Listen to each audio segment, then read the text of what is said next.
Hello student, online classes में आपका फिर से स्वागत है। कल अपन ने बात की थी आवृत्ति। अपन का पहला जो चैप्टर है वो चला हुआ है आवृत्तिविधि पादपों में जनन। आवृत्तिविधि पादपों में जो जनन की दो विधियां होती हैं, पहली अलैंगिक जनन, दूसरी लैंगिक जनन। अलैंगिक जनन की परिभाषा के बारे में अपन ने कल बात कर ली थी कि अलैंगिक जनन कहते किसे हैं और अलैंगिक जनन द्वारा उत्पन्न संतति को क्लोन कहते हैं। आज अपन बात करेंगे अलैंगिक जनन की विधियां। आवृत्तिविधि जो पादप होते हैं उनमें अलैंगिक जनन की मुख्य रूप से दो विधियां हैं। कितनी विधियां हैं? दो विधियां हैं। पहली जो विधि है वो है एनिषेक बीजता। एनिषेक बीजता, इसको अपन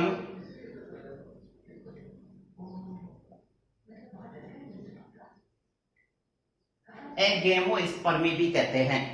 इसको अपन क्या कहते हैं? एगेमोस्पर्मी भी कहते हैं। एनिषेक जो बीजता है उसका शाब्दिक अर्थ का अगर देखते हैं तो ए का मतलब होता है बिना, निषेक का मतलब होता है निषेचन और बीजता का अर्थ होता है बीज।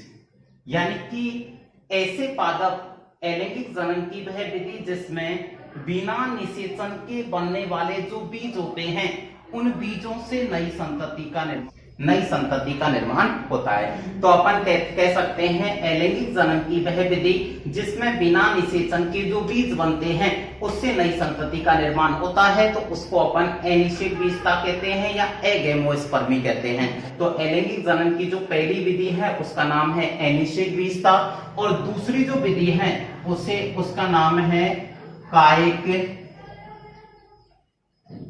प्रवर्धन या फिर कायिक जनन। दूसरी जो विधि है उसको अपन कायिक प्रवर्धन कहते हैं या फिर कहते हैं कायिक जनन। अलैंगिक जनन की वह विधि, अलैंगिक जनन की वह विधि जिसमें बीजों के अलावा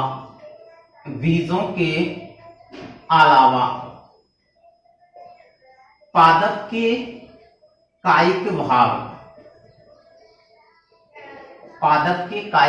और कायिक भाग कौन से होते हैं? जड़, तना, पत्ती। तो अलैंगिक जनन की वह विधि जिसमें बीजों के अलावा पादप के जो कायिक भाग होते हैं, कायिक भाग कौन से होते हैं? जड़, तना, पत्ती द्वारा नई संतति का निर्माण होता है। तो उस विधि को अपन क्या कहते हैं? कायिक प्रवर्धन कहते हैं। यानी कि कायिक प्रवर्धन में नई जो संतति बनती है वो पादप के बीजों के अलावा जो जड़, तना, पत्ती होती है उसके द्वारा बनती है। अपन ये कायिक प्रवर्धन में पादप की जिस भाग का उपयोग अपन नई संतति के निर्माण के लिए करते हैं, यानी कि जड़ का कोई भाग लेते हैं, पत्ती का कोई भाग लेते हैं या फिर अपन तने का कोई भाग लेते हैं, तो उस भाग को या फिर अंग को अपन प्रवर्ध कहते हैं या फिर पॉप्यूल्स कहते हैं। क्या कहते हैं? पॉप्यूल्स कहते हैं। तो कायिक प्रवर्धन कहते किसे हैं? यानी कि ऐसे पादप जिनमें बीजों के अलावा पादप के जो कायिक भाग होते हैं, जड़, तना, पत्ती होती है, उससे नई संतति का निर्माण होता है, तो उस विधि को अपन कायिक प्रवर्धन कहते हैं। कायिक प्रवर्धन में पादप के जिस भाग का या जिस अंग का उपयोग अपन नई संतति बनाने के लिए करते हैं तो उस भाग या अंग को अपन प्रवर्ध कहते हैं या पॉप्यूल्स कहते हैं। क्या कहते हैं? पॉप्यूल्स कहते हैं। ये जो कायिक प्रवर्धन है इसकी मुख्य रूप से दो विधियां होती हैं। पहली जो विधि है वो है प्राकृतिक कायिक प्रवर्धन। पहली जो विधि है वो है प्राकृतिक कायिक प्रवर्धन। यानी कि कायिक प्रवर्धन की वह विधि जो प्राकृतिक रूप से होती है तो उस विधि को अपन क्या कहते हैं? प्राकृतिक कायिक प्रवर्धन कहते हैं। प्राकृतिक कायिक प्रवर्धन की मुख्य रूप से चार विधियां होती हैं। प्राकृतिक कायिक प्रवर्धन की मुख्य रूप से कितनी विधियां होती हैं? चार विधियां होती हैं। पहली, तने द्वारा कायिक प्रवर्धन। पहली विधि है तने द्वारा कायिक प्रवर्धन। आवृत्तबीजी पादप ऐसे होते हैं जिनके जो तने होते हैं उन तने पर पर्व एवं पर्व संधियां पाई जाती हैं। पर्व एवं पर्व संधियां पाई जाती हैं। ये जो पर्व और जो पर्व संधियां होती हैं उन पर कलिकाएं पाई जाती हैं जो मृदा में गिरकर नए पादप का निर्माण कर लेती हैं। तो इस कायिक प्रवर्धन की इस विधि में तने द्वारा अपन नए पादप का निर्माण होता है। तो कायिक प्राकृतिक रूप से होती है, प्रकृति में अपने आप होती है ये विधियां, और इस विधि में क्या होती है, जो तना होता है उससे नए पादप का निर्माण होता है। जैसे कि अपन कह सकते हैं आलू है, अदरक है, अरबी है, पुदीना है इत्यादि। दूसरी विधि है पत्ती द्वारा कायिक प्रवर्धन। पत्ती द्वारा कायिक प्रवर्धन। कुछ पादप ऐसे होते हैं जिनकी जो पत्तियां होती हैं उनसे नए पादप का निर्माण होता है, तो उसको अपन पत्तियों द्वारा कायिक प्रवर्धन कहते हैं। पत्तियां अगर बात करें तो पत्थर चटा की जो पत्तियां होती हैं उनके किनारों पर तथा बिगोनिया जो पादप होता है उसकी पर्णवृंत इनकी तो पत्तियों के किनारों पर, और इस पादप की जो पत्तियां होती हैं उनके पर्णवृंत पर कलिकाएं पाई जाती हैं। दोनों ही स्थानों पर क्या पाई जाती हैं, कलिकाएं पाई जाती हैं जो मृदा में गिरकर नए पादप का निर्माण कर लेती हैं। तो तने द्वारा कायिक प्रवर्धन होता है आलू, अदरक, अरबी, पुदीना इनमें, और जो पत्तियों द्वारा जो कायिक प्रवर्धन है वो पत्थर चटा या ब्रायोफिलम में होता है और बिगोनिया में होता है। तीसरी जो विधि है वो है जड़ द्वारा कायिक प्रवर्धन। जड़ द्वारा कायिक प्रवर्धन। तो कायिक प्रवर्धन की इस विधि में जड़ों द्वारा नए पादप का निर्माण होता है, तो उसको अपन क्या कहते हैं, जड़ों द्वारा कायिक प्रवर्धन कहते हैं। जड़ों द्वारा जो कायिक प्रवर्धन है वो शकरकंद में होता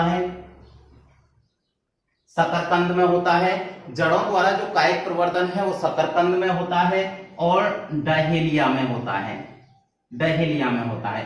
इन पादपों में जो जड़ें होती हैं वही नए पादप का निर्माण कर लेती हैं। कुछ आवृतबीजी पादप ऐसे होते हैं जिनकी जो जड़ें होती हैं वो प्रेरों में रूपांतरित होकर, प्रेरों का मतलब तने, जड़ें होती हैं जो मृदा से ऊपर निकलकर और तने का निर्माण कर लेती हैं, प्रेरों में रूपांतरित होकर नए पादप का निर्माण कर लेती हैं। कुछ पादप आवृतबीजी पादपों में इस तरीके से भी जनन होता है। तो कुछ पादपों की जो जड़ें होती हैं वो प्रेरों में रूपांतरित होकर नए पादप का निर्माण कर लेती हैं, जैसे कि नीम है, शीशम है, चमेली है इत्यादि है।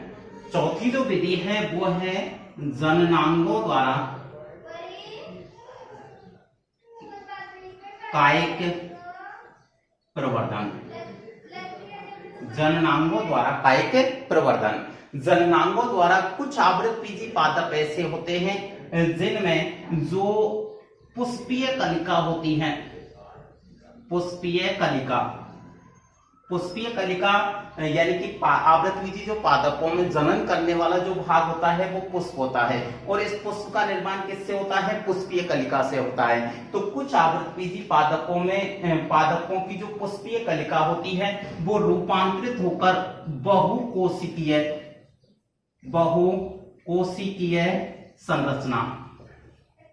संरचना का निर्माण कर लेती है, बहुकोशिकीय संरचना का निर्माण कर लेती है, जिसे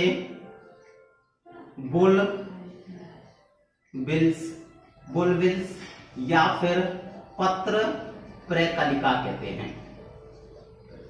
जैसे क्या कहते हैं, यानी कि कुछ आवृतबीजी पादप ऐसे होते हैं जिनमें जो पुष्प कलिका है वो रूपांतरित होकर बहुकोशिकीय संरचना का निर्माण कर लेती है।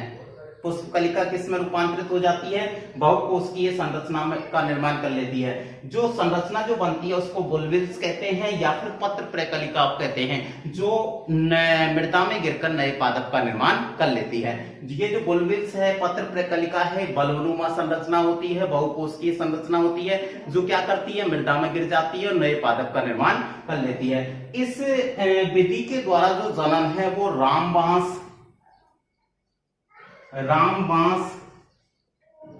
और एक तो रामबांस में होता है और एक रतालू,